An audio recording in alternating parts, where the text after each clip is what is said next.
Hello and welcome to the John 3:15 podcast, the show where we break open the mysteries of the most popular and misunderstood Bible verses and put them back into context. I am your host. They call me Jonathan Ego Blasted Van Shank, and here is my co-host. They call him Jeremy New Baby Swingle. Now, Jeremy, why do they call you New Baby Swingle? I think the audience can probably already hear our special guest, my son, in the distance. Hopefully not too loud. I mean, you guys come to the John 3:15 podcast for only the best in podcasting, quality. So yes, certainly. And I live in a tiny house, so we're gonna deal with whatever we get there on that end. The cries of babes worshiping the Lord, right? Yes, totally. Yeah, see, there we go. Well, let's hope that doesn't permeate the whole episode. But so I got my second son here. And congratulations. Contrary to popular belief, he's very different than the first one. They're not all the same. This is my disclaimer for this episode. If I say anything wildly heretical, you know why. It's because I haven't slept nearly enough. So there you go. That gives me a pass, right? Yes, yeah, there you go. Well, what about you, John? Tell your story about your ego being blasted. Yes. So, as I've talked about on the podcast before, so I do CrossFit as a way of keeping active, and this time around, right now, the CrossFit Open is going on. So people from around the world all participate. Everybody does the same workout, and you get judged, and then you get a certain number of reps, and you register your score and kind of see where you place against everybody in your age bracket. And it's kind of this whole big, fun thing, kind of get the whole group together.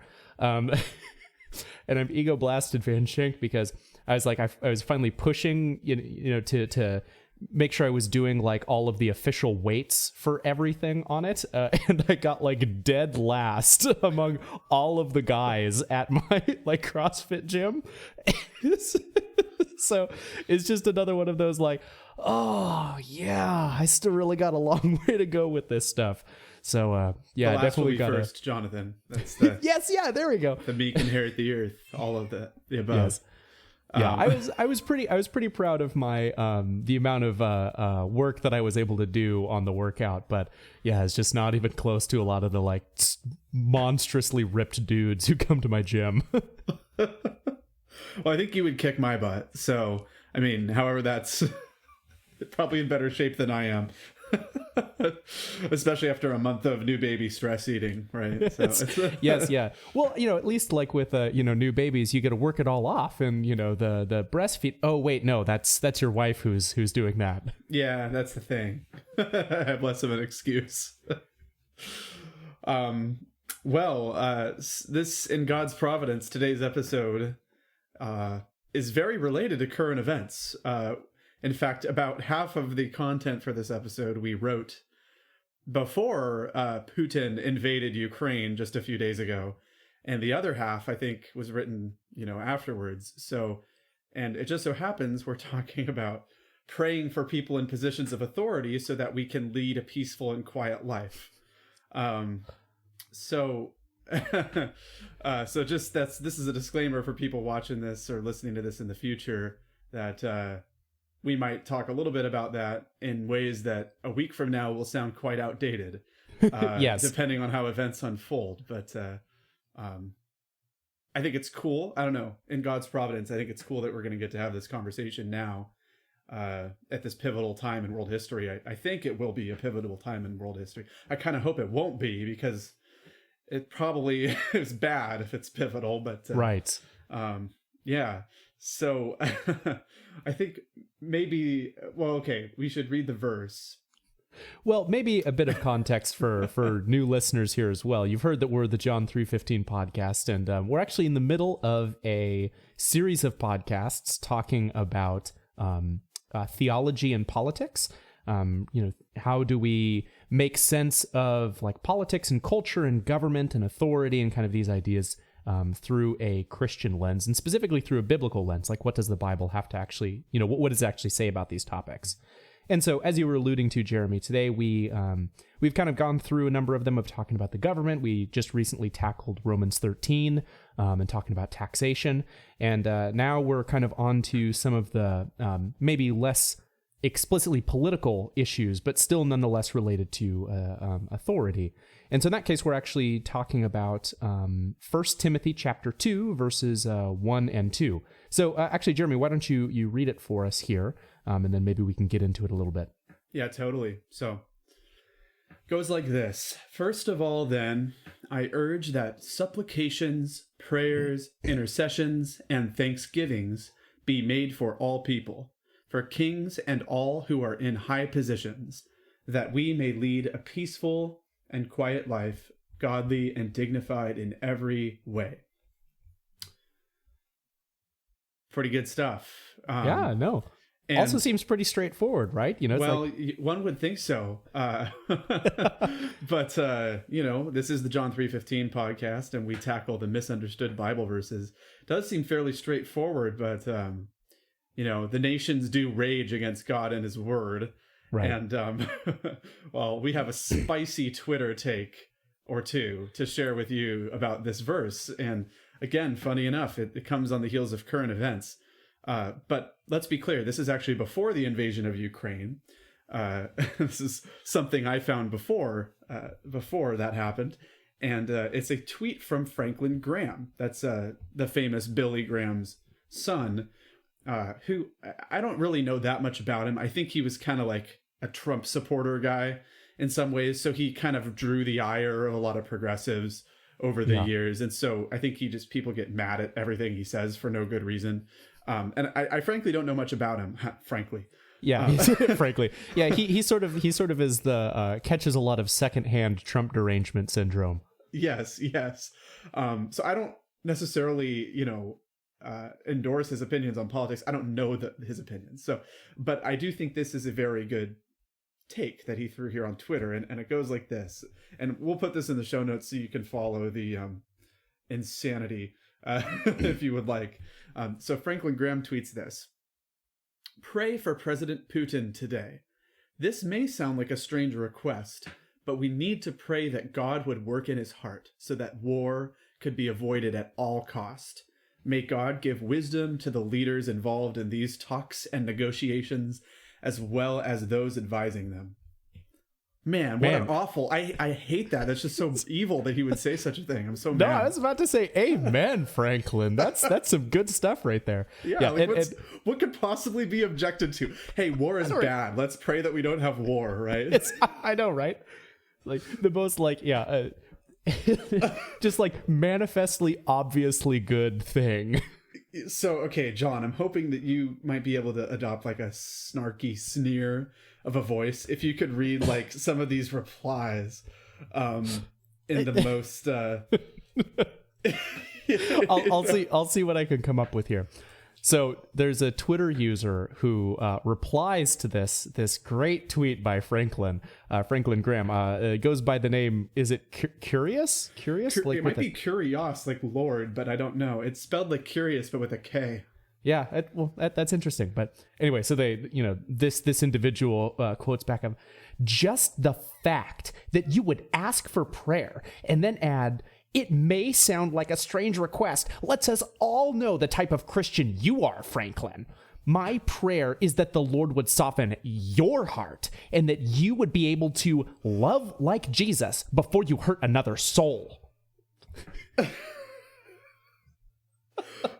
It's like, imagine airdropping into this conversation without the context. And of course, without getting into it, there's this whole context of the Russian collusion narrative with the Trump administration, right? So making any sort of claim that maybe we shouldn't go to war with Russia is seen by some people as a statement of support for Putin. And keep in mind, this was before the Ukrainian invasion. So this was even really before there was any sort of excuse for this kind of comment, I still don't think there is now. We should still be praying that we would not have war, but even though there's already one in Ukraine.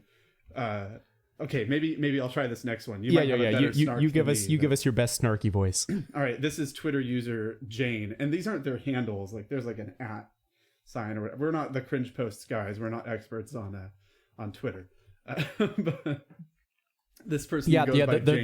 The fact that what we have is like copy and pasted plain text in our show notes Yes. is evidence that we're not professionals at doing the react to Twitter thing. So we have this Twitter user, Jane, and she replies like this: "Have you ever prayed for President Biden?" With a thinking emoji, like the one that goes like this, and is like, "Oh yeah, I really got him, huh?" Makes you think. And then my favorite part of this is that another user replies to this reply with a previous tweet of Franklin Graham's from November 2021, and it says this: "Pray for President Biden." That his eyes would be open to the dangerous advice he is receiving from his staff and cabinet, and pray for our nation. And like the thing about this is, I don't even know anything about Franklin Graham, but even I could have told you this was like nonsense. Doesn't he do like the prayer breakfast or something? Like he's involved in some sort of thing. Billy Graham spoke to like all the presidents, and Franklin has also had something to do with a lot of that. So I don't know, like even I knew that was nonsense. Yeah, well then we get another Twitter user who replies to Franklin Graham here. It goes by the Twitter user, "I am Gen X and I'm not going to take it anymore." Are they referencing the song? Because they're Gen X, they're Twisted Sister. Yeah, but I mean, like Twisted Sister, that was like that was like the boomers sort of generation. Okay, it doesn't make any sense. But so the Twitter responding to Franklin Graham, he says, "See, as a reverend myself, I would start this prayer for our nation's leaders first, then the peoples most directly impacted, for Europe." It's just... He's not going to take it anymore, man. Oh, yeah, he's not going to take it anymore. Okay, then a prayer for your enemies to open their hearts and to seek humility. But I see you and your way. It speaks volumes. It speaks volumes, like that he's a Christian and wants to pray for peace. Man. Oh, gosh. I mean, so I think it could be said quite clearly. I mean, there's at least a few people here who seem to not understand these verses. I mean, and they're claiming to be Christians. I mean, this one, I guess Jane didn't claim to be a Christian, but out of these other two, one claimed to be a Christian and one said he was a reverend. It's like, well, I don't know. What's wrong with these verses? Are they not super straightforward? Like, so anyways, then lastly, this is actually how this came to my attention, that we have political pundit Michael Knowles, who came in with the right take. And I don't actually agree with Michael Knowles a lot. So I'm happy about this though. And he comes in with this take. He says, "The libs freaking out over this tweet are demonstrating their complete ignorance of even the most basic aspects of Christianity." Well said, Michael Knowles. I agree. This is not a difficult one. I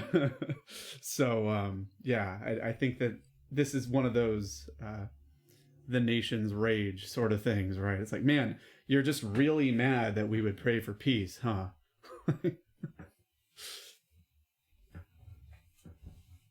So, Paul does command us rather directly to pray for all people. And I just want to say, checkmate, lefty Christians. I think Franklin Graham's mansion just got 500 square feet bigger in heaven. Yes. So.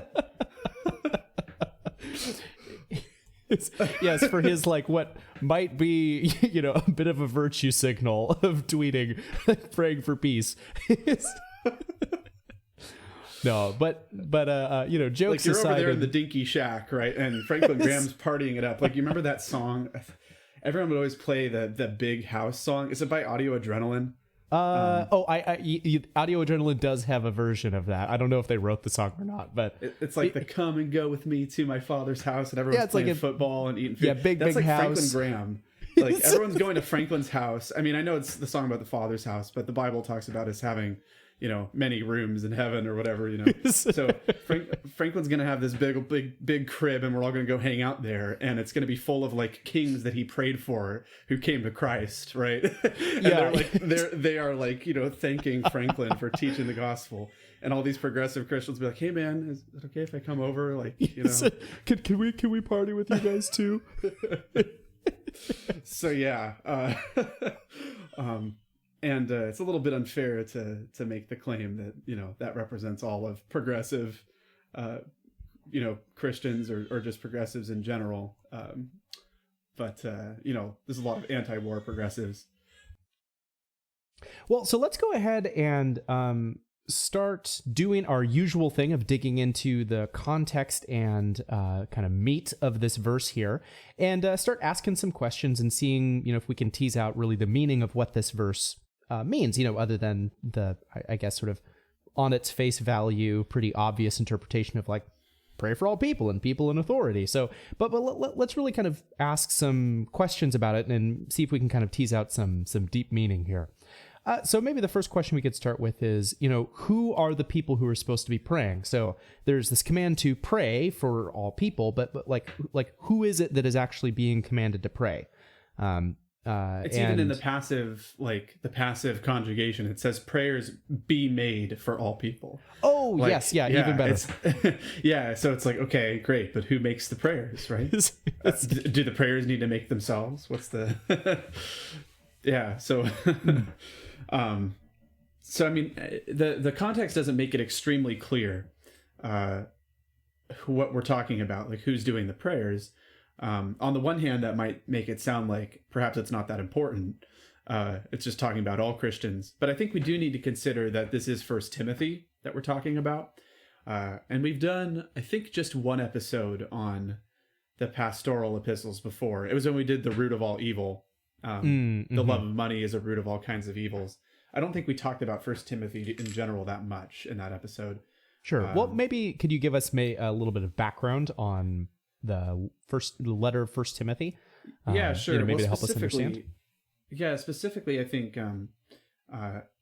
the context of 1 Timothy is less important than the fact that it's one of the pastoral epistles. So that's what we call 1 and 2 Timothy and Titus. Those three books of Paul were all written to pastors, to church leaders. Two of them, obviously, to Timothy, and one of them to Titus. And they share a lot of like the same content or similar ideas phrased in different ways. But they're very personal letters in a lot of ways. In 1 Timothy, for example, Paul tells Timothy that he should drink some wine because of his stomach instead of just drinking water. So there's a whole like medical thing there. Yeah, pastoral medical advice. Yeah, like it's and of course there's all these commands repeatedly to, you know, teach these things, study this stuff, pay attention to this and to this and to that, you know, keep yourself pure, be holy. And then there's a lot of stuff not specifically about Timothy and Titus about how leaders should conduct themselves, but also how does the church get ministered to? What does an orderly church look like? And what does corporate worship look like? And I think in particular, when we're talking about prayer in a book like 1 Timothy, what immediately comes to mind is corporate prayer when we gather together to worship. The context doesn't explicitly say this anywhere, and we will eventually read past this to verses 3 through 7 of this chapter and bring in the whole context. But I think for now, it's just important to point out that it doesn't really say directly. But there are some clues if we go later in the chapter, skip down to verse 8. So we have the first verse saying, you know, all these supplications, prayers, etc. should be made for all people. And then in verse 8, after explaining why Paul thinks that should happen, he kind of concludes and starts a new section saying this. He says, I desire then that in every place the men should pray, lifting holy hands without anger or quarreling. And then he'll go on to say, likewise, that women should adorn themselves in respectable apparel. So then he switches topics to, you know, something that the women in the congregation need to do. But I think the point is he pivots from prayer to talking about other stuff. But notice that he says, in every place, the men should pray without anger or quarreling. And then a few verses later, when he's still talking about women in the church, he says that a woman should learn quietly with all submissiveness. So when I'm looking at this passage, I see that it's talking about anger, quarreling, and women learning and how they ought to learn. And these are all topics which evoke the relationships of one church member to another. This is the sort of thing that's happening when the church comes together, it seems. I mean, to learn from someone, you have to have another person to learn from, right? To point out the obvious. But it might not necessarily be talking only about, say, Sunday worship, like a service where everyone's coming together to do the Lord's Supper and to hear a sermon and stuff, because it says, in every place the men should pray. So I don't know that it's conclusive, but I think this passage is hinting at Paul saying, like, this could include something similar to what we would call like a small group or a Bible study today. Just whenever believers gather together, you should make prayers for all people. And also women should learn quietly in submission, right? That you should not be angry with one another. You should not quarrel with one another. That seems to be what makes the most sense to me. I mean, it's a little bit of conjecture, but I think it's fair conjecture. So I don't know, just throw that out there.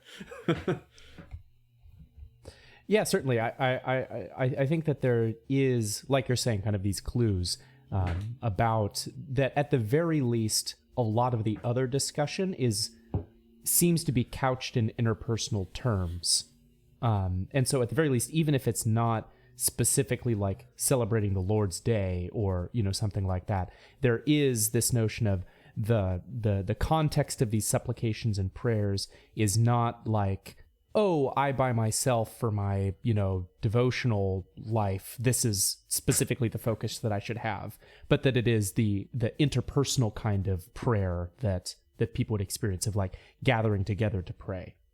And so, basically what I'm saying is, I think I buy it, Jeremy, that I'm hearing you, that the purpose of it is these are Christians who are gathering together for one purpose or another, but part of that gathering is this urging to pray. Totally. Yeah. Well, I'm glad you agree. Because I do feel like I'm a little bit out on a limb, but it's important to point out, I think, that there is a difference between reading this passage as, hey, I should go pray for the president, versus, hey, it is the task of the church collectively to ensure that prayers be made for all, right? And the passive nature of that verb does seem to take the onus off of each of us as individuals a little bit and put it more on a collective task, right? In the same way that the church as a whole needs to avoid anger or quarreling, the church together should pray, and we should, be making these pleasing prayers to God on behalf of other people. So, well, anyways, that's kind of just a little bit of background to 1 Timothy that might help center our thinking here. But more important than who should pray is who should the church pray for. And I can answer that, Jeremy. It says all people. And as we know on this podcast, all means all in sort of the exhaustive, entirely inclusive sense. So like clearly Paul means we should bust out the phone book and just start going down one by one, making sure we're hitting every single person that the church should be praying for them by name, right? That's clearly what Paul is saying here. I promise that we don't even try to find these passages. It's just such a frequent issue in interpreting the Bible, especially Paul. I feel like this whole all means all thing, and this passage. So a little bit of a spicy side note is this passage is one of the most important ones in the debate about limited atonement. So for those of you who are into the whole Calvinism thing, or you're really into the whole Arminianism thing, we're not going to touch that in this episode. we probably should do an episode on it, but it would be great. We might do a second episode on this passage, and then of course later in 1 Timothy 2 is the spicy stuff about women's roles in the church. So this is this is like a can of worms in a chapter in the Bible. 1 Timothy 2 is, there's a lot of really hard to deal with stuff in here. Yeah, it's spicy. We'll just put it that way. Yeah. So we're not going to do the whole Calvinism, Arminianism, does all mean all kind of thing today. Not because it's not interesting, but because it's not the point of what we wanted to talk about. Yeah, we don't have time. Point of the passage at all. Anyways, that being said, does this mean literally everyone? It does say all people, right? So I think we need to look at the whole context. Surprise, surprise, right? Mm-hmm. So if we go into verse 3, Paul will start explaining why we need to make prayers for all people, for kings and all who are in high positions. He says, "This is good, and it is pleasing in the sight of God our Savior, who desires all people to be saved and to come to the knowledge of the truth." Going on to all the way to verse 7 here. "For there is one God, and there is one mediator between God and men, the man, Christ Jesus, who gave himself as a ransom for all, which is the testimony given at the proper time. For this I was appointed a preacher and an apostle. I am telling the truth, I am not lying, a teacher of the Gentiles in faith and truth." So Paul says that he was appointed a preacher to the Gentiles, quote unquote, for this, which refers to the verse before where he says, to proclaim this one God and this one mediator that God has appointed for all men, namely Christ Jesus. And I think it's interesting to point out that Paul's reasoning why we ought to pray for all people, well, first of all, so that they can be saved, but then he explains why this prayer might have the effect of saving people, and his answer is there is one God and one mediator between God and men. And you might be like, that doesn't make sense. How does that follow? But then when you get to the end of this section, he talks about being a preacher to the Gentiles. And then it kind of clicks like, oh, yeah, like we have to pray not just for God's people, but also for the Gentiles, for those outside the people of God and their rulers, not just them, but the people who represent them as nations. Mm-hmm. So since there's just this one God, it follows that he's not the God only of Jews, but also of Gentiles. And this is a huge theme in Paul. In Romans 3, he asks the question, is God the God of Jews only, or is he not the God of Gentiles also? And then he answers it himself. He says, yes, of Gentiles also, since, and listen to this, God is one. Just like in 1 Timothy 2, God is one who will justify the circumcised by faith and the uncircumcised through faith. Now, let me ask you, John, what does God as one sound like to you, knowing that Paul is a Jew? Yes, this sounds a lot like the I think it's you pronounce it the Shema. Shema, yeah. Yeah, is the prayer that the Jews would repeat. Comes from I think it's a passage in Deuteronomy, right? It's hear, O Israel, the Lord your God, the Lord is one, and that this would be the prayer that they would say like over and over and over again. It's this very important, like in large part, declaration of monotheism, which was in some sense unique to the Jews, especially in the ancient world. But it's very formative in Jewish thought of the importance of like God, like the Lord is one and God is one. There is only this one God. Yeah, and there's a lot of, it's a vague phrase in Hebrew, the Lord our God, the Lord is one. Some would translate it, the Lord alone, right? So it's not just that God is one God, but also that he's a unified God. He's not capricious, right? He's the one God in control of everything, and there's not a plurality of gods fighting about the meaning of the cosmos, right? Mm-hmm. So yeah, it is a declaration of monotheism, but there's also implications of that monotheism, right? If God is one, then he's the God of everyone, not just the Jews. He's also the God of Gentiles. Yeah. And so that's Paul's Old Testament grounding for why we should pray for kings. And it doesn't quite click at first to me, but then when you see the whole passage, you're like, oh, I get it. God appointed you a preacher to the Gentiles. And so it is really important to Paul that not just Gentiles generically, but specifically those people who rule over them and who represent them are recipients of our prayers. Mm-hmm. Yes, which I could also see as being very important in Paul's mind because of like what you're saying there of the ones who represent them, because there is this notion of like federal headship that kind of floats around in Paul's discussion. We get kind of some of this in Romans, and maybe I'm going a little bit too deep here, but I'll sort of go off on this aside and cut me off, Jeremy, if I'm going too far afield.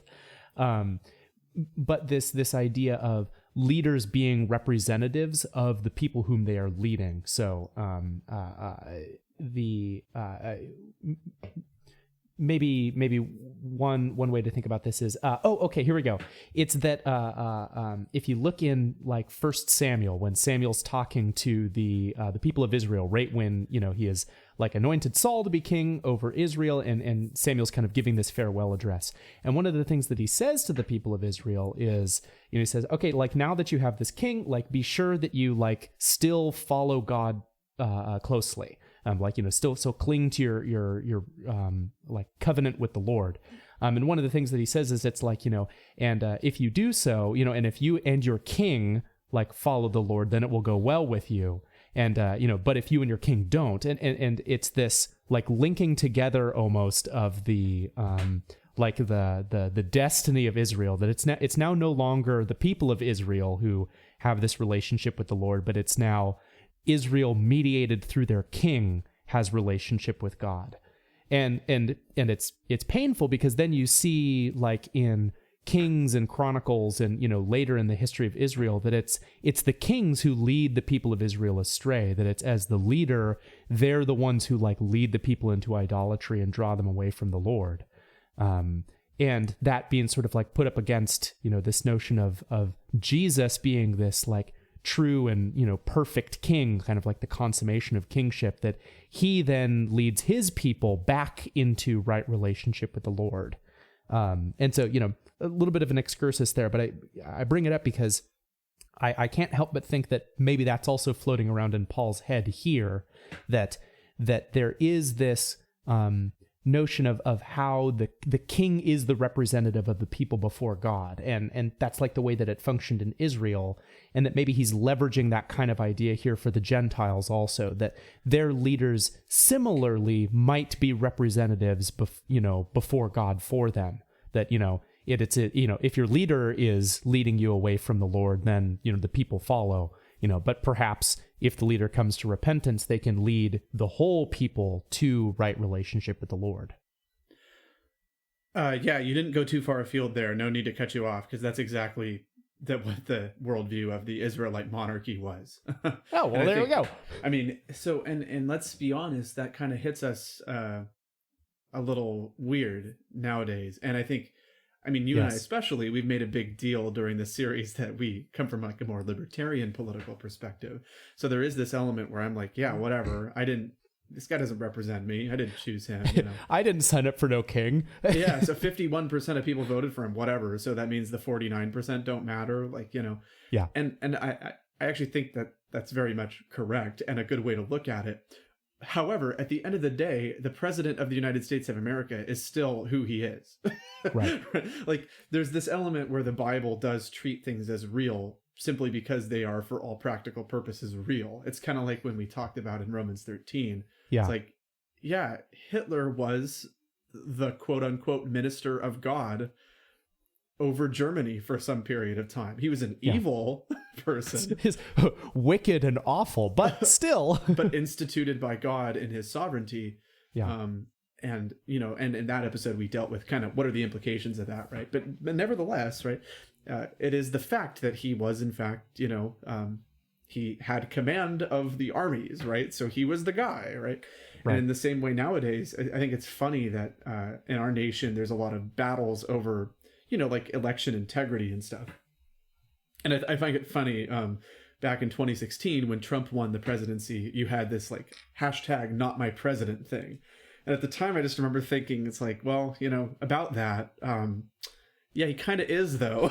It's like, it's like whether you like it or not, that's kind of just the way it is, and then in 2020, Biden won, and now there's questions about election integrity.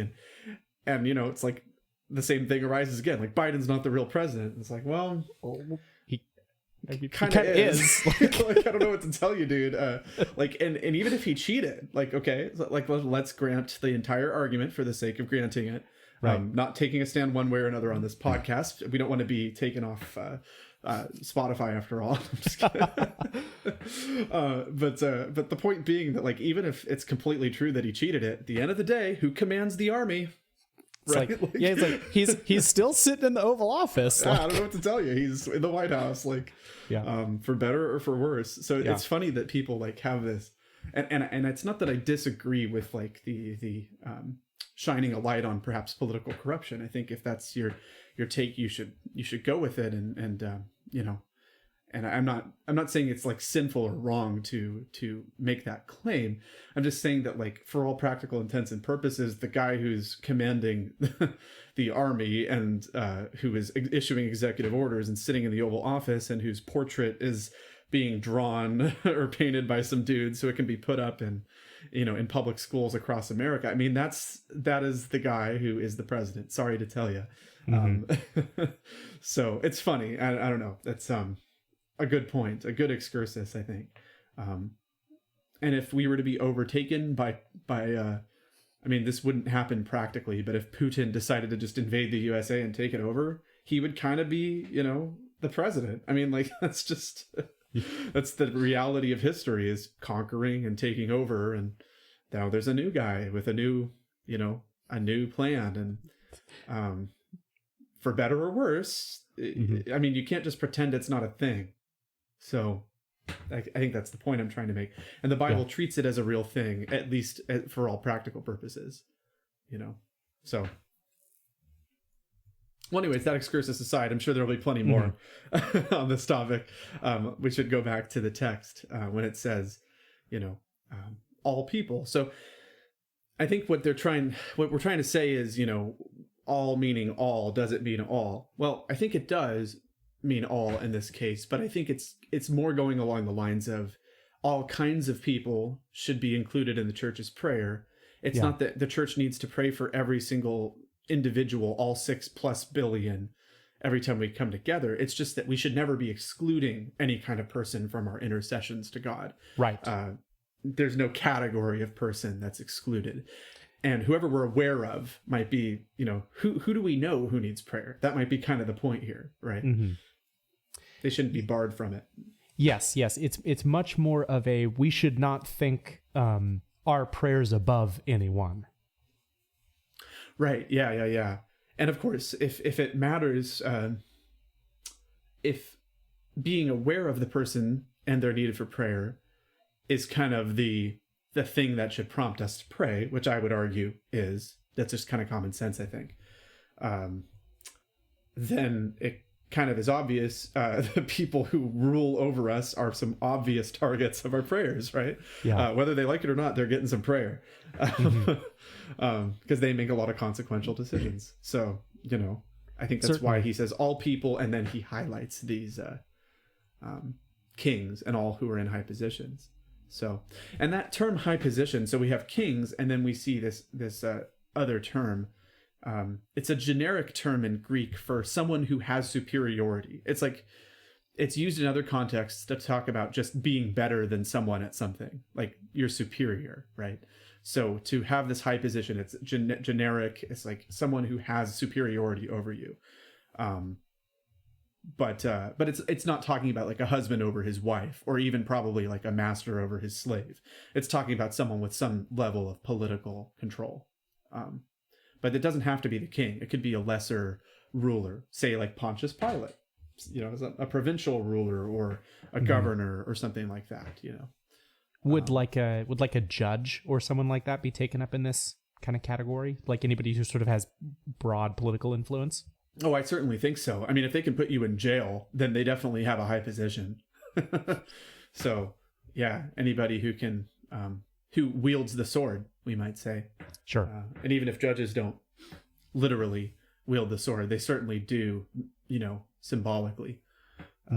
So, just, having a just king and having a just judge, governor, etc., that is especially important. It's more important than any other person, because the king or even someone of lesser authority controls others. And like you were saying, John, like you were alluding to, with the Israelite worldview of the monarchy, and really, frankly, the worldview of most people until the last couple centuries of world history. Yeah, like the king represents the people, and as goes the king, so goes the nation. It's more complicated than that, but at least on like a principled level, it's true. Yeah. There is a sort of spiritual leadership that kings and people in high positions have, whether we like it or not. Right. Well, and most of folklore, most of like the tradition of fairy tales and, just like good stories throughout like the Western tradition, like presuppose this, it's like you go see some movie about a king. Man, I'm trying to think of like a good example. Just one off the top of my head. I didn't like think of any ahead of time. Like King Arthur or something like that. Like the Knights of the Round Table, like that whole story presupposes that like you need to have a king who is just, and even if we would analyze it a little bit and say, okay, well, the king, like who is he to call the shots, and he makes bad decisions and stuff. Well, maybe so, maybe we could question the authority, but at the end of the day, having a king who likes Christianity, at least, if not outright is a Christian, is a positive thing. Like it has to be considered a positive thing. It's more consequential than any other random person knowing Christ, because the king knowing Christ, or at least tolerating Christians, will mean a lot more people become Christians. Yeah. And I could also see, and maybe this is a slight topic change, but I could also see the specific highlighting of the kings and people in high positions, being the clarification of the all,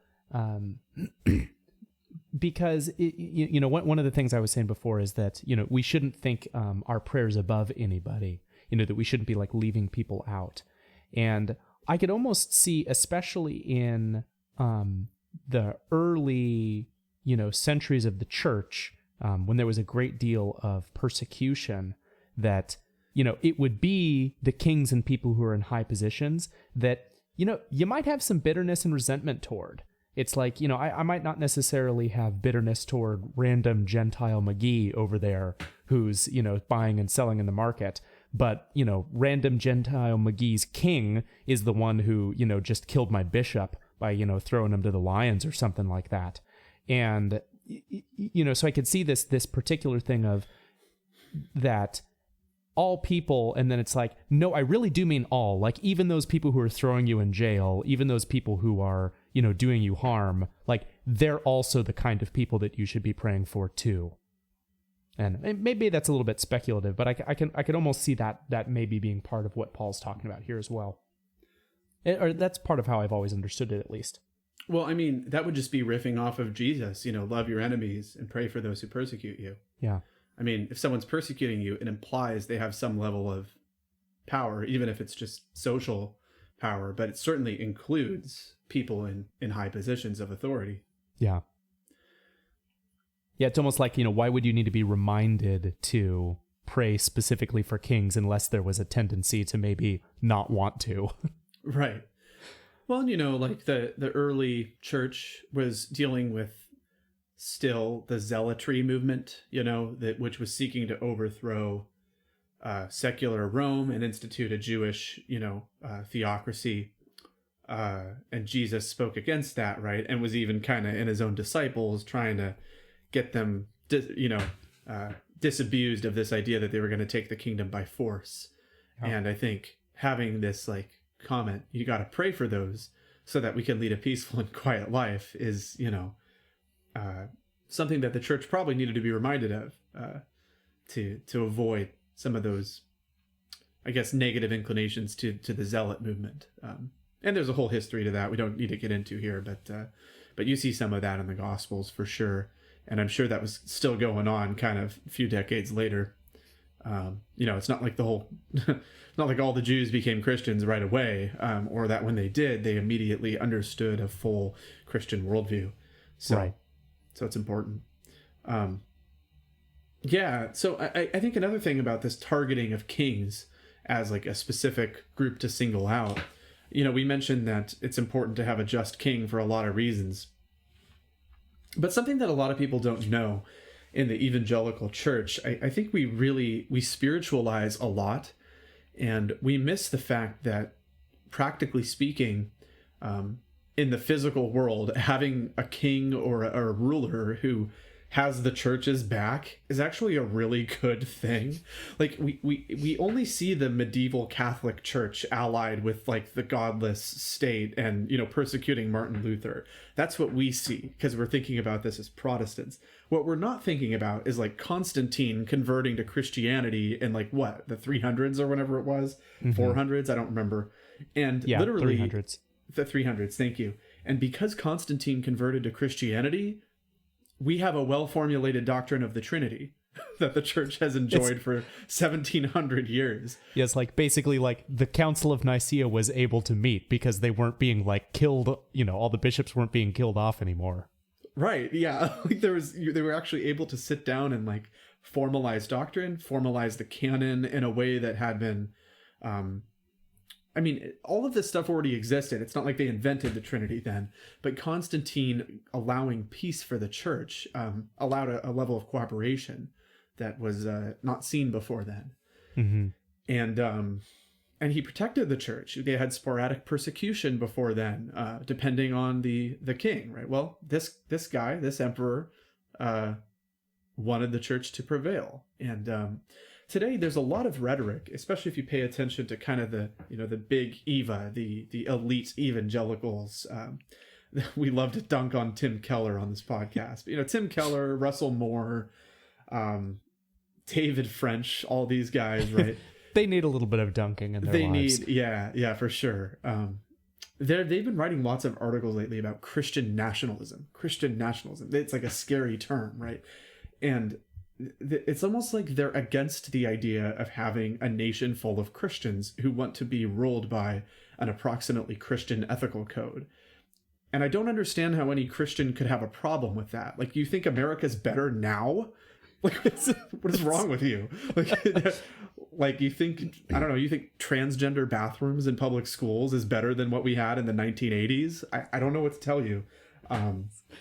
It's like you think our cultural we've like grown in the last like 20 years that like, man, our culture has just gotten so much better and it's like improved the quality of everybody's lives. And it's just really weird. Like, again, it's like a narrow-minded view of church history where we only see the negative elements of a church and state that were allied, and we don't see the fact that like at least having Christianity be tolerated to a strong degree was a huge boon to the church, and it came with its drawbacks, but like it needed to happen, and so I'm not necessarily advocating that we turn America into a Christian theocracy or anything like that. I just, like, as a general idea, at least not having people in charge who hate our guts, that's a good thing. That's not like, we shouldn't have a persecution complex about this. Like, we don't want a government that throws us in prison for not supporting transgender bathrooms, okay? And there's a lot of people who want to do that right now in positions of authority. Like, it's, anyways. Mm-hmm. Yeah, and I mean, not least that even even if you think about it in these terms, where it's, if you have someone who is a Christian who is, if your king converts, and becomes a believer, it's like that is fabulous, because even if they're still going to do terrible, awful things, it's like, at least you can appeal to God with them. It's like, they have now acknowledged a higher authority like than themselves. And so it's, it's now I treat with you, king, and it's like, I can appeal to God's authority over you now, as a way of, maybe trying to get you to stop doing terrible, evil things. Where it's like, I mean, if your king's in a rebellion against God, it's like, well, I mean, certainly still claim God's authority over him, but it's like, I mean, he probably won't listen to you. Well, yeah, that's the whole thing with like the Exodus, right? Pharaoh's like, I don't recognize your God. I am God, dude. Like, and that's why God, kicked his butt. But the point being, like, yeah, I would rather almost like live in a nation where they believed in a different religion, but they were serious about it, so long as that religion didn't say they need to kill me. Right? As for being a Christian, and even if I'm not the dominant culture, at least the person in charge thinks he's being held accountable for what he does. Yeah. He's not a god. And when you just have like atheistic, kind of this like neoliberal social order, where like tolerance is the only virtue and diversity, and there's no consideration of like what is right and wrong, what is virtuous and what is not. And and that's sort of like, yeah, I guess this like post World War II consensus is what they call it, in the West is, it's damaging. I'll leave it there. It's not good. I would rather have rulers who, at least acknowledge God in some way. However much the faults of like civic religion are, like a non-specific, non-Christian theism, like saying under God in the Pledge of Allegiance, for example. It's not a very Christian statement because Christ isn't in there, but it sure is better than what we have now. I mean, like it sure is better than just not recognizing a deity at all. So yeah, it's better than the state thinking it's the deity, which is what we have now. Yes. Well, we've been centering this discussion talking about like why Paul might be singling out kings. But let's get specific and look back at the text, because I think the text is talking about some of the things we're highlighting. It points out two major reasons why we ought to pray for kings. And let's maybe like hit them in turn here. Okay. This first one is immediately, it says, that we may lead a peaceful and quiet life, godly and dignified in every way. So that's the immediate reason why we should pray for kings that Paul gives. So because we want to be left alone. We want to be peaceful and quiet. Yeah. And to me, it immediately makes me think of tranquility. Like you're free of conflict, right? It's not like you're never playing any loud music necessarily. It's not what it means by quiet. It means, free of conflict, happily in submission to an authority that's not trying to kill you. Yeah. Right? Everything's orderly, we might say. And this term for quiet is hesuchia in Greek. And there's also a related adjective form. And combined, it's only used 6 times in the New Testament. So it's not one of those terms, it's not the term used, for example, when Paul tells women to be silent in church in 1 Corinthians 14. That's a different word. This is like quietude. It's a little different than silence. Although similarly to that term, silent, this term is used in contexts talking about women's, women's posture toward authority. So I think that's interesting to point out. I mean, let's look at these other uses in the New Testament so we can get an idea of this word for quiet. So first of all, later in 1 Timothy 2, there's this verse that says, "Let a woman learn quietly with all submissiveness." And then, "I do not permit a woman to teach or exercise authority over a man. Rather, she is to remain quiet." And here it's not saying that the woman can't speak. It's not saying that the woman can't respond. It's a posture. It's an attitude. Again, without getting into the nitty-gritty of 1 Timothy 2, because it's a whole can of worms, I think what Paul is saying there is pretty clear. He's talking about the posture, submissiveness. That's the idea. Then you also have 1 Peter 3, again, talking about women's roles in the church. He talks about a virtuous wife having the imperishable beauty of a gentle and quiet spirit, which in God's sight is very precious.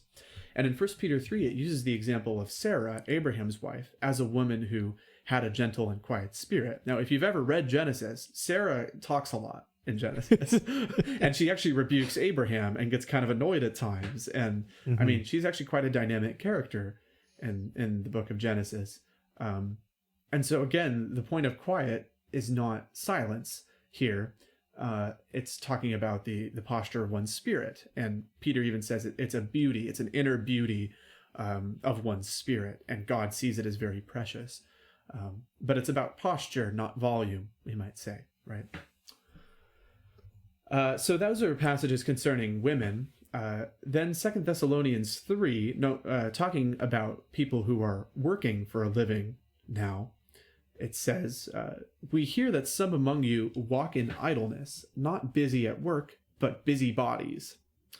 Now such persons we command and encourage in the Lord Jesus Christ to do their work quietly and to earn their own living. So in this case, instead of the posture of one who goes about gossiping and being a busybody, go to work and shut up and provide for your family, is what Paul is saying. Stop freeloading and stop wasting other people's time. The ideal life that Paul presents in this passage in 2 Thessalonians 3, it's a great one. Maybe we'll get to it someday. I love that passage. Is to, like, not every Christian should be endeavoring to cause trouble the way that Paul often does when he goes from town to town. He's saying it's actually totally a good thing for Christians to just, put your head down to the grindstone and do your work and feed your family and shut up. Like, not in the sense of never talking, but in the sense of having this posture of being content with where you are, right? Being in submission to whoever your employer is, right? Whoever is paying you to do your work, or even a master, right? If you're in the position of being a slave. And then lastly, the final context, not a whole lot we can get out of this one, but just to mention it for completeness sake, Acts 22, verse 2, Paul speaks to the crowd in the Hebrew language, which is what they weren't expecting him to speak in, and then it mentions that the crowd becomes more quiet. So there's another use of that term. I don't think we could quite get a lot out of that one, but so that gives you an idea of kind of the range of this term. It's used more for peace and tranquility and free of conflict, in submission. These are the kinds of like contexts we see hesuchia being used in, and I think that's going to help us understand what Paul's talking about here for sure. Mm-hmm. I mean, there's other passages in the Bible that talk about this, like this idea of, so we pray for kings. Why? So that they won't bother us, right? So that the church won't be in turmoil with persecution. And it reminds me of Romans 12, which we talked about recently, because of your sermon, John, when you talked about, living peaceably with all is in that passage. But it's interesting that Paul says, if possible, so far as it belongs to you, or so far as it depends on you, live peaceably. Yeah, and with the conclusion being that it's like, try your best, but sometimes people will not have peace, and if don't let it be because of you that there's no peace, but if there's something you can do to be living at peace with people, you should be doing it. Yeah, and it's not a given, which might explain why Paul tells us to pray for it. Right. Yeah. It also makes me think of even later in Romans 13 when we're, told that, sort of Paul's whole discussion is to like, live in submission to these, governing authorities, and kind of in part what he's talking about is like, because if you don't, they're going to punish you guys. So like, don't poke the bear, is sort of, part of what he's like talking about there. And so it's very much this like, don't attract the ire of these leaders, and, don't be stirring up trouble with your neighbors, and, but rather be like seeking this like peaceful, like low conflict sort of existence with people. Yeah, for sure. Oh, well, I've got some conflict with my son in the other room now, crying again. Let's hope he can be quieted. Hopefully he can live a peaceful and tranquil life. Yeah. Or a peaceful and tranquil night at least. So like there's this concept of we should not want to be perturbed by the authorities. We want to just be able to do our thing, right? And like there is this folly that some people almost like idolize or idealize persecution. They think of it as like a Like, you're really a good Christian when you're being persecuted.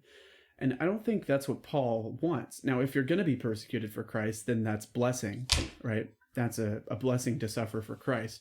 But I mean, at some point, the church needs to grow, right? And that's going to necessitate that the king is not able to persecute it forever, right? And so we should want to be unperturbed. We should want to just do our thing. And, you know, I mean, even more ideally, the church conquers the culture and, you know, people submit to Christ left and right. But at least if that's not happening, we can pray that we would be allowed to do our thing. And funny enough, I mean, the majority culture doesn't need to be explicitly Christian for the church to be at peace. Like, I can think of lots of historical examples. I mean, the obvious one that comes to mind would be just the church in the early centuries. They weren't always being persecuted, even though the church was not the majority culture. Some emperors and kings punished them, and others didn't. It wasn't like a solid 300 years of just constant killing of Christians. That's a common misconception. And I'm wondering if you can think of any examples of other times. I mean, America was not, I would say, majority evangelical Christian, like in the 1990s. But I don't think there was any form of like persecution whatsoever. Like, yeah, and I mean, even now, largely, there isn't any, at least in the U.S., there really isn't a lot of actual kind of persecution against Christians. It's like, sure, the majority culture certainly hates us, and it seems to kind of be going in the direction of increasing hostility toward the church. But I mean, even right now, it's like people aren't being killed, nobody's being thrown in jail, at least not here in the U.S. You know, like that's not really happening even currently. And I think it's pretty fair to say that the vast majority of the people living in this country aren't like true followers of Christ. Well, sure. I mean, but instead we have people infiltrating the church and trying to argue for, you know, non-Christian positions within the church. I think that's kind of the preferred mode of, you know, persecution. I mean, a lot of people wouldn't see it this way, but I definitely see the government thinking it has the right to command churches not to meet as a form of persecution, because the Bible commands that we do meet. And so, I mean, for quite a long time in Washington state, it was illegal to worship Christ corporately the way that I would say the Bible demands we do. So I definitely think that counts. Now, is it North Korea persecution? No. I don't want to make it sound worse than it actually is.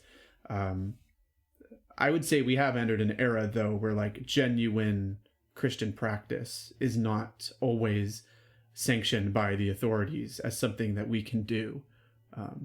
Now, in practice, in practice, of course, they weren't going around doing a whole lot of, you know, arresting people or whatever. But there were a few instances I know of in Canada where they did that. And that's not all that far away from us in terms of not just geography, but also laws and culture. So worth considering. At the very least, they commanded us to. Whether they enforced it or not is another matter. Mm-hmm. So, yeah, but you still raise a good point that even now, like the level of toleration of Christianity is far above, you know, what the early church was dealing with, and we should be thankful for that. Mm-hmm. And this is in a culture that is pretty anti-Christian at this point. Even the nominal Christians are fairly anti-Christian, I would say, many of them. So we're doing pretty good for ourselves, and that kind of proves that you don't need Constantine. You don't need like the Holy Roman Empire for the church to just be unperturbed, you know. Mm-hmm. So, but there's also the other side of the coin, which is like, even in a culture that's nominally Christian, the true church may be at odds with the state. I mean, you've got Israel persecuting the prophets, throwing Jeremiah in a cistern and all that, right? I mean, that's literally Israel. It's an actual theocracy. Yes. Yeah, or, you know, even this is like not long after the Reformation, you have, you know, Protestants living in, you know, Catholic-controlled areas in Europe being burned at the stake, and vice versa. Catholics living in Protestant areas being treated pretty horribly too. Not to say that the Catholics were uniquely terrible in this whole affair, but and then there's the Anabaptists. Oh yeah, well yeah. Basically, everybody loved killing the Anabaptists back then. They really got the short end of the stick on that one. Well, some of them were asking for it. Did I just say that? You did say that out loud, yes. I don't actually advocate this, by the way. Good clarification. In case it doesn't get edited out. Yeah, or I mean, even like Bonhoeffer getting thrown in prison in Nazi Germany. It's like, Nazi Germany was nominally Christian. And it's like, the whole state church apparatus there basically got co-opted. And, but you had true followers of Christ who were being persecuted by that regime too. Very true. Yeah. Well, what all this reminds me of is, and just like everything, I'm always talking about Justin Martyr. This all reminds me of Justin Martyr. This is just like off the top of your head, right? I definitely didn't research this or anything. But yeah, do you know any good Justin Martyr quotes maybe that you could bring up that are on this topic, Jeremy? Yeah, so Justin Martyr was a martyr. That's where the it's actually not where the term comes from. It's a title that was given to him because it comes from the Greek word for to witness. So his last name was not Martyr. But it'd be pretty awkward if if we called him Justin Martyr, not because he got killed, but just for some other reason.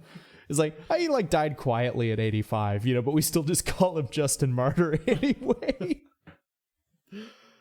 Yeah, so he was kind of like the early, I don't know if the earliest apologist for the faith, but he was one of the earliest who specifically wrote to secular rulers. So not just writing for the church, but so he endeavored to make apologetics for the faith. But it's important to understand how he did it, and I think this is a great read. We'll put it in the show notes, a link to where you can read Justin Martyr's first apology online. This is circa 155 AD. This is early in the church. People are still around who knew a guy who knew John the Baptist. This is early on, and he doesn't just defend the faith, but interestingly, he tries to correct misunderstandings and lies, specifically that might be provoking rulers toward hating Christians or wanting to persecute them. So he targets his message not just for their conversion, but also for just to win their favor in terms of, hey, you don't have to kill us, by the way. It's okay even if you don't accept Christ, but maybe please just stop killing us. Yeah, if you're gonna at least do that, then we'll be cool, right? But here's some quotes from it, and I'll try to skip around so we don't spend too much time. But listen to the strategy that Justin Martyr uses here. So he says, when you hear that we look for a kingdom, you rashly suppose that we mean something merely human. But we speak of a kingdom with God, as is clear from our confessing Christ when you bring us to trial, though we know that death is the penalty for this confession. For if we looked for a human kingdom, we would deny it in order to save our lives, and would try to remain in hiding in order to obtain the thing we look for. But since we do not place our hopes on the present order, we are not troubled by being put to death, since we will have to die somehow in any case. We are, in fact, of all men, your best helpers and allies in securing good order, convinced as we are that no wicked man, no covetous man or conspirator, or virtuous man either, can be hidden from God, and that everyone goes to eternal punishment or salvation in accordance with the character of his actions. And so here you see Justin Martyr saying, hey, you might have heard that we believe in this kingdom, and so maybe you think that we're going to overthrow you once we gain enough power. That's a misunderstanding. God's kingdom doesn't work that way. We confess Christ, who died at the hands of authorities instead of overthrowing them. And in fact, if you support our religion, or at least let us do our thing, then we will preach the importance of good order and not harming your fellow man, and not stealing from him, and not killing him. And actually, you'll secure order in your land that you rule if you let us preach our gospel, right? See, there's this interesting dynamic. Like, they're appealing to the king, saying, hey, like, even though you're not a Christian, trust us. You're going to be well off if you take good care of us, right? So that's an interesting thing to note. Mm-hmm. And later on, he mentions like the Caesar passage, giving to Caesar what is Caesar's, which we did a whole episode on. He mentions it as like, hey, we pay taxes. We're not overthrowing the government, right? Yeah. We're not here for that reason. That's not the kind of kingdom we're in. Yeah, and he actually gives this great kind of summary statement just a little bit farther down in this section. Again, we'll post a link for people. We encourage you to read the whole thing. But he says, if what you say, or if what we say, kind of, this whole pitch that he's giving. So it's like, if what we say seems reasonable or seems to you reasonable and true, treat it with respect. But if it seems foolish to you, then despise us as foolish creatures, but do not decree the death penalty as against enemies for those who do no wrong. I have said before that you will not escape the future judgment of God if you continue unjust while we cry out. What God desires, let that be done. So again, this idea of like, if you think the pitch is good, great, honor it. And if you think we're fools, then just call us fools, but like, don't kill us because we're not doing anything wrong. Yeah, and he specifically points out if a Christian commits a crime that's a genuine crime, you can put him to death. You can do your thing as the civil authorities. So it's an interesting appeal he makes, and I think it's reasonable and also like timely. It makes sense. He does preach the gospel in there as well, and we're not going to read the whole thing, but he also has this really practical appeal. To leave the church alone, and that's definitely the rationale Paul is giving for why we should pray for these rulers. Well, so that's one reason, but there's another reason that we haven't talked about really yet. There's the practical aspect that we can lead peaceful, quiet lives, but also God desires the salvation of kings, right? All means all. Yes. But I mean, seriously though, like God means to save all kinds of people, including kings. And this is why Paul says, there is one God and one mediator between God and men, who gave himself as a ransom for all. Christ is the savior of all people, not just the Jews, but the Gentiles, and not just any Gentiles, but even their rulers. Mm-hmm. Yeah. I mean, and this is kind of part of, Paul's, and we know that this can be what Paul is meaning, because Paul does like exactly this thing in Acts 26. So towards the end of Paul's ministry, he's like thrown in prison, and he sort of variously is appears before rulers in Judea, and one of them is King Agrippa in sort of Israel at the time. And some of you probably know this story in Acts 26, but Paul is saying, I consider myself fortunate that it is before you, King Agrippa, that I'm going to make my defense today against all the accusations of the Jews, especially because you are familiar with all the customs and controversies of the Jews.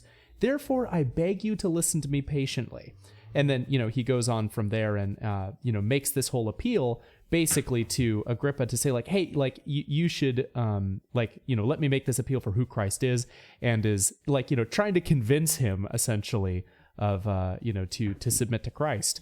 And he kind of comes to the conclusion at the end. He says, King Agrippa, do you believe the prophets? I know that you believe, and Agrippa said to Paul, in a short time, would you persuade me to be a Christian? And Paul says, whether short or long, I would to God that not only you, but also all who hear me this day might become such as I am, except for these chains. I just love that. It's one of my absolute favorite moments of Paul's life. Like,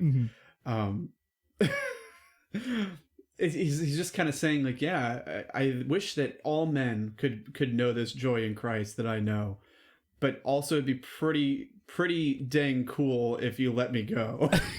Yeah, but I also like, maybe not these. Like, don't get me wrong. I'd love for you to be like me. I'm not saying I want you in prison though, right? Like this little wink, right? Like, hey, you can just let me go. Right? Yeah.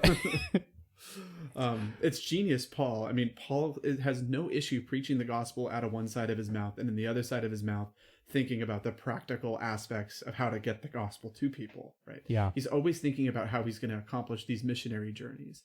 And throughout Acts, he's playing politics. There's the moment where he flexes his Roman citizenship so that they don't flog him in the prison. And he actually freaks people out because he kind of is like, hey, what you're doing is kind of illegal because I'm a Roman citizen. And so someone might hear about this if you flog me. He flexes his citizenship. And this is the same guy who says I think is it Philippians 3? I think it's Philippians 3 that our citizenship is in heaven, right? So this is the same dude who flexes his Roman citizenship, but that's just the kind of guy Paul was. He was pragmatic minded when he needed to be. Mm-hmm. He held them accountable for their own law, right? And their own what they were supposed to do. So genius. And you see in this the same kind of thing that Justin Martyr was up to. It's clear that Justin Martyr had paid attention to Paul, because this is the sort of strategy Paul used. So you see this. Paul wants King Agrippa to become a Christian. He wants people to be saved. But there's even a grander thing here that I think would be easy to miss. And that would be that the kings of the earth becoming Christians is part of the heavenly kingdom, the vision of the end times in Revelation. And this is really cool stuff. In Revelation 21, it describes this city where the glory of God gives it light, and the Lamb is its lamp. And then it says, by its light will the nations walk, and the kings of the earth will bring their glory into it. And its gates will never be shut by day, and there will be no night there. They will bring into it the glory and the honor of the nations, right? So there's this idea that it's not just that God is saving Gentiles now. He's also bringing the multicultural glory of God's creation into this city. And this city will reflect all the peoples of the earth, all kinds of people. And these kings are representatives of their nations, these various nations of the Gentiles. They will bring their glory and honor into it. And this is such a huge contrast with earlier in Scripture. In the Old Testament, you see in the Psalms, things like Psalm 2. Why do the nations rage and the peoples plot in vain? The kings of the earth, there's that phrase, the kings of the earth, that is used in Revelation 21. Psalm 2 says, the kings of the earth set themselves, and the rulers take counsel together against the Lord and against his anointed. But in Revelation 21, the kings of the earth bring their glory to the Lord and his anointed. It's a complete inversion of the previous social order. And then in Psalm 110, you have, the Lord will shatter kings on the day of his wrath. He will execute judgment among the nations, filling them with corpses. He will shatter chiefs over the wide earth. But in the heavenly kingdom, you have kings entering God's kingdom. And they are, and it even says, nothing unclean will enter this kingdom. Anyone who does what is detestable or false will never enter it. Only those written in the Lamb's book of life. And that's the verse directly after the glory and honor of the nations verse. So these kings are now holy. They're made holy, and they bring their glory and honor into the kingdom, and it's welcomed as part of God's kingdom. Mm-hmm. It's a very different world than when God is promising the Jews that he's going to kill all the people around them who threaten them, right? Yeah. It's amazing what Christ, who is the Savior of all people and who is the one mediator between God and men, does for the socio-political order. Yes. Yeah. And I think that's the maybe the central piece that we don't really get kind of in the modern day, because we just are so individualistic about it, that it's, and even the way that we've been talking about it, of like, oh yeah, it's like even the kings are the kind of people that we would want to be saved. It's like the Gentiles and, even the kings and the people in authority, but that there is this notion that, like, in like what Christ is doing by like having his kingdom expand across the world. It's not just that like people from all kinds of nations will be converted, but it's like the nations themselves are going to be converted. That it's not just that like people in these nations and under these rulers are going to become Christians, but that it's like the world is going to become is going to come under Christ's authority. You know, and again, like typified in the ruler themselves. And so it's like that's what we should be praying for, is, you know, not even just that like individuals would come to know Christ, but that like Christ's kingdom would go everywhere, that like the nations would come to Christ. I don't know, man. That sounds cool and all, but I think David French would be upset because that's Christian nationalism. That's really what we want. We want Christian nationalism of every flavor. We want an American Christian nationalism and a Canadian Christian nationalism and a French Christian nationalism and you know, a Pakistani Christian nationalism.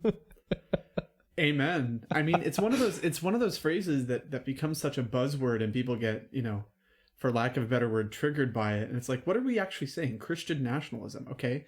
We want the nations to be Christian. I think people will hear a term like nationalism and they think it means like racism or something, right? And it's like, no, like, okay, I guess the correct analogy would be, I like being American, right? I'm American and I'm proud to be American. I don't think it's bad to be a Canadian or to be a Pakistani or to be a Russian even right now. You know, not great things happening from the leadership of Russia, but the Russian nationality is a beautiful thing. I mean, I don't think there's anything wrong with being whatever nation people are. It's like, I have a wife and I love my wife more than any other wife on the planet. That doesn't mean I think other men should love my wife. Like, you know, it's like, I have my nation and I'm happy to be a part of it and I'm thankful to God for it. That's all, right? Like, yeah. I'm glad to be where God put me. And that's like all that nationalism really means. Like, I'm a libertarian, okay? And I don't have a problem with the term nationalism. I just have a problem with the state. So I guess that's the way I would think of it, is like, why does this term have to be so toxic? Yeah. The nations will bring their glory into the kingdom.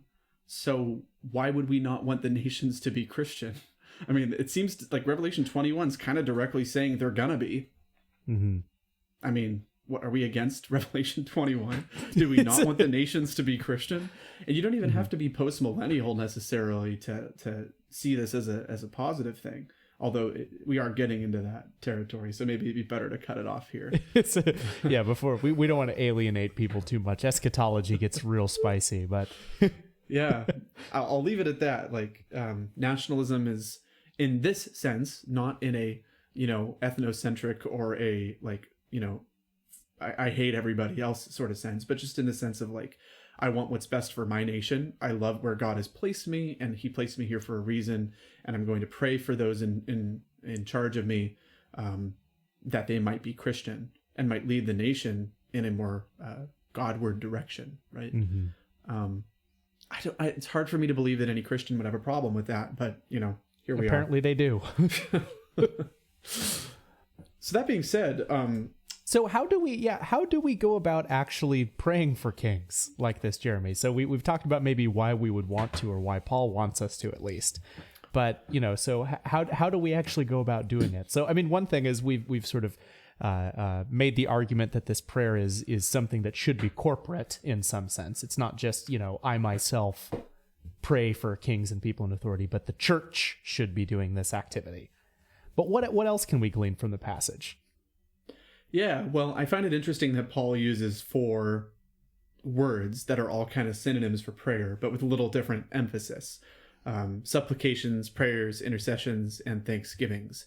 So you guys might have heard of the acronym ACTS, A-C-T-S, for prayer, and it kind of tries to cover all the different elements of a good prayer life. So there's adoration, you know, thanking God for who he is, confession, confessing our sins, thanksgiving, thanking God for things he's done for us, and then supplication, asking for things.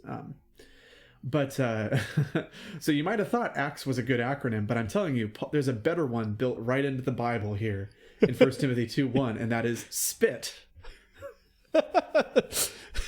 Supplications, prayers, intercessions, and thanksgivings. The spit prayer. The spit prayer life. You got to be spitting if you want to be a faithful Christian in your prayer life. So I don't know what it is in like other translations, but in the ESV they went with spit. So they did. Here we are. It's good. Well, maybe that's you. People should send in their, if they have other translations, maybe from other languages, if you can bring it in. So if you guys have a better acronym than spit, send it to thejohn315podcast@gmail.com, and we'd love to hear about it. Yeah. So humor aside, because I do think this is kind of funny that it ended up that way. If you want to memorize 1 Timothy 2:1, I just gave you a huge boost to remembering the order. But so, there's some differences between these terms. I don't think we should overemphasize them. I think Paul's point of putting them here is for emphasis, right? To kind of heap up synonyms as much as possible. Yes, yeah. His notion is not that there's 4 wholly distinct categories of thing that we do, but he's trying to like cover the whole like notion of prayer by saying it's like this and like this and like this, meaning do the whole orbed kind of prayer. Yeah, because like a supplication and an intercession, those are kind of the same thing, except intercession is maybe more directed to other people. Supplication perhaps a little more about ourselves. I don't know that that's like true. I didn't do Greek word studies on all of these, so I apologize. I don't know that that's something that's like a super strong distinction. And certainly the generic term prayer just means prayer. So we have a generic term thrown in the middle here. Thanksgivings, of course, is a bit different. That's exactly what it sounds like, giving thanks. So, and that might be something that's a little more important to highlight, because I feel like from time to time, I remember to pray for people in positions of authority, but I usually just pray that they'd repent because I don't like them. And I never really thank God for whatever is good, right? Yeah. So maybe that's something I need to think about, is the Thanksgiving's part. Yeah, and maybe even on the nose, it's like, frequently if I'm praying for somebody, it's that I'm asking for something. It's like, there's a prayer request or, something like that. But like how often am I praying, thanking God for someone else? And it's like, and I mean, that's all over the New Testament of Paul saying, it's like, I always thank God for you. It's like, how many letters does he start out talking about that of, various believers in different places? And so this notion of, Thanksgiving isn't just like what God's done for us, but that, we can be thanking God for other people as well. Yeah, and it could even take the form of people who we aren't happy with, but who we'd probably be better off with than without, Something that has obviously been on a lot of people's minds over the last few years would be the police, right? And regardless of, I think there's some entirely justifiable reasons to hope for better policing. But also, if we didn't have police at all, things would go downhill pretty quickly. Like, we need somebody to enforce the law, even if there are many evil laws. There's also laws against murder, and I'm pretty happy there's police enforcing those where I am, So maybe we do want to pray, like, hey, the present order is something that disadvantages me or is perhaps unfair to the church, and perhaps even evil in many ways. Like we've talked about the whole transgender bathrooms thing, right? There are some very evil things being pushed by the people in charge of our nation and of most Western nations. But also, I mean, they do good things, right? We aren't being persecuted for being Christians in any direct way, right? And for the most part, not even in any indirect way. We are not a communist nation, right? We can pursue careers, and in many ways are left unperturbed to build a good life for ourselves. And so, these things are, I'm not being a very good libertarian when I say this, but I think I am being true to Paul when I say that we ought to be thankful for those who are ministers of God and attend to punishing evil and rewarding good, even when they're bad at it. Yeah. There is at least some times when they're good. And if we're never thinking about being thankful for those times, then I think we end up looking a little more like the mob in their opposition to the police or whatever, instead of a Christian with a principled point to make, if that makes sense. Yeah. And if we are only ever focused on the ways that civil leaders fail, it's like, I mean, until we have the eternal kingdom, the civil leaders are always going to fail us.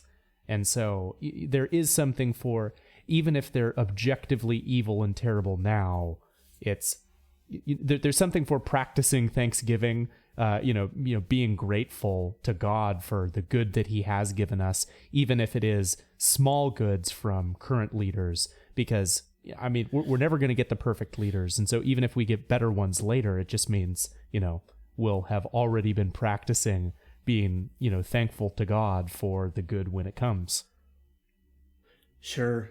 And I think there's also an element of the practice of being thankful and praying for others who we might be at odds with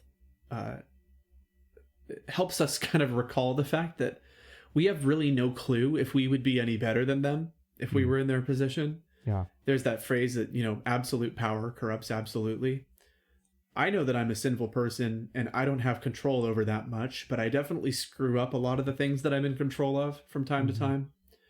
And it's like, man, if I was granted this sort of power that others are granted, maybe that would corrupt me, right? Maybe the ring is not good for anyone to have.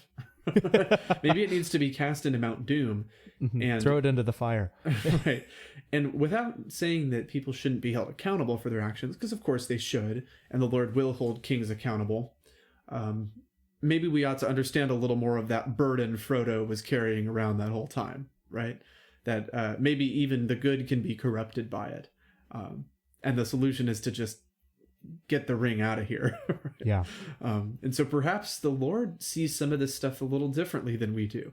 Maybe they are acting tyrannical, but maybe they're in a position where even the best of us would fail similarly.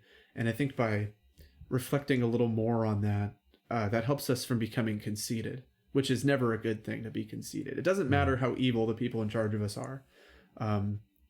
Conceit or assuming that we would make righteous rulers ourselves is probably not something that's becoming of the Christian. Yeah. Right now, to circle back to the very beginning of our podcast, I think it's incumbent on the church to pray for Putin, right? And to pray for Biden and to pray for everyone in the Department of Defense. Like, getting into a serious war with Russia is something no sensible person should want. This is not World War II anymore. We have nukes. They have nukes. Like, this is pretty serious stuff. I think all serious-minded Christians, like, I would appeal to you if you're listening to this right now. I don't think we're going to do a prayer on the podcast. That might come across a little tacky instead of, just talking. But I think definitely having this conversation with you, John, makes me want to go say a prayer for peace. And I think I encourage everyone listening to this to do the same, because we want to lead peaceful and quiet lives, and we don't want people to be hurt. And there are very horrifying things on the scales right now. I don't know. It's sober-minded. I'm very thankful that Franklin Graham, of all people, was praying for Putin before this all kicked off. And I hope that God will listen to the prayers of his church and his people and turn away this wrath, this action of military intervention. And I hope more kings and people in high positions aren't dragged into it. And we don't want war. We do not want that, particularly with a superpower like this. And regardless of Christians' perhaps different takes on geopolitics. It's a complicated issue. Christians aren't all going to agree on foreign policy related things, but I think all Christians can pray for peace. Mm-hmm. And pray that even if they're wicked rulers, that the people in charge would make decisions that honor Christ, even if inadvertently. Right? I think there's like a proverb about that the Lord turns the heart of the king in his hand. Right? It's about God's sovereignty over people, and of course the authorities have been instituted by God, as it says in Romans 13. Mm-hmm. So God is the one who can bring about peace, and until he comes and institutes his perfect peaceful kingdom, we are the salt and light of the earth, and we should be praying that God would turn the hand of kings away from conflict, away from war, away from persecution of God's people. So that's my little I'll get off my soapbox, John. I've been talking a while. You can add something if you want.